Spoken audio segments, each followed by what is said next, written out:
Ես հասկանում եմ, որ որոշ մարդիկ ուզում են սպանություններ տեղի ունենա, եւ ես մտածում եմ, որ պետք է այնուամենայնիվ իմ մեքենան փոխեմ եւ զրահապատել տամ։ Ուղղակի գումարի չլինելու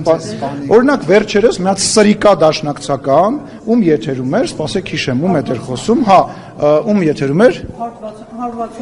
Չգիտեմ, Դավիթ է կարծեմ լրագրողի անունը, մի հատ սրիկա ոչնչություն, որը որ իրան իրավունք է վերապայել հոկտեմբերի 27-ի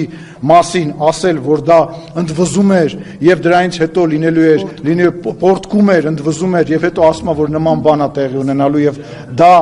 ուրախություն է առաջացնելու, ես հասկանում եմ, որ այսօր այն մարդիկ, ովքեր որ խոսում են անվտանգության մասին, զրահապատ մեքենայի մասին, ուզում են, որ Հայաստանի Հանրապետությունում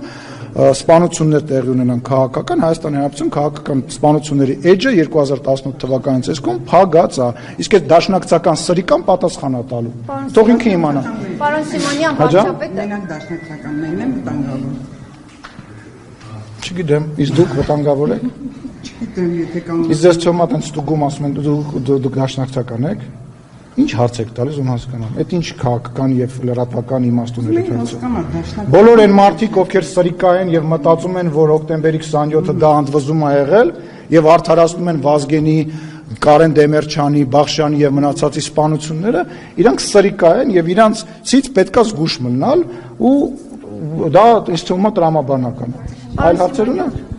վարչապետը մի այլ գրառում է լրարել եկեղեցու այդ Դիմեք խոսնակին, խնդրում եմ, դրա հետ կապված արդեն 40 րոպե խոսում։ Ուրիշ բան եմ հարցնում, այդտեղ դուք էլ ինձ թվում ասելիք ունենաք։ Ասում է, որ եկեղեցու դեպի ընտրության հարցում Հայաստանի Հանրապետությունը պետք է իր վճռորոշ դերը եւ ձայնը ունենա։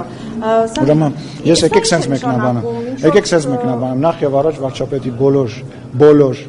բոլոր հայտարարությունների հետ ես լիակատար կիսում եմ իր բոլոր հայտարարությունները։ Երկրորդը օրենսդրական ենթադրում եմ, դրա մասին չենք խոսացել եւ դրա մասին չենք քննարկել։ Բայց հնարավոր է առաջիկայության հետ է համամիտ թե խոսե ոչի բառապաշարը։ Պարոն Սիմոնյան, առաջիկայում հնարավոր է այդպիսի փոփոխություն լինի։ Ես նման քննարկման չեմ մասնակցել, բայց ես չեմ բացառում, որ սահմանության մեջ եթե նման փոփոխություն լինի, այդ հարցը նույնպես այլ ձևա ներկայացված լինելու, որտեղ Հայաստանի Հանրապետությունը խղճի ազատություն դավանող երկիր է եւ կարծում եմ, որ եթե ինչ որ կրոնական կառույց պետք է ունենա հատուկ կարգավիճակ, դա նշանակում է, որ պետությունը նույնպես պետք է ունենա դրա մեջ մասնակցություն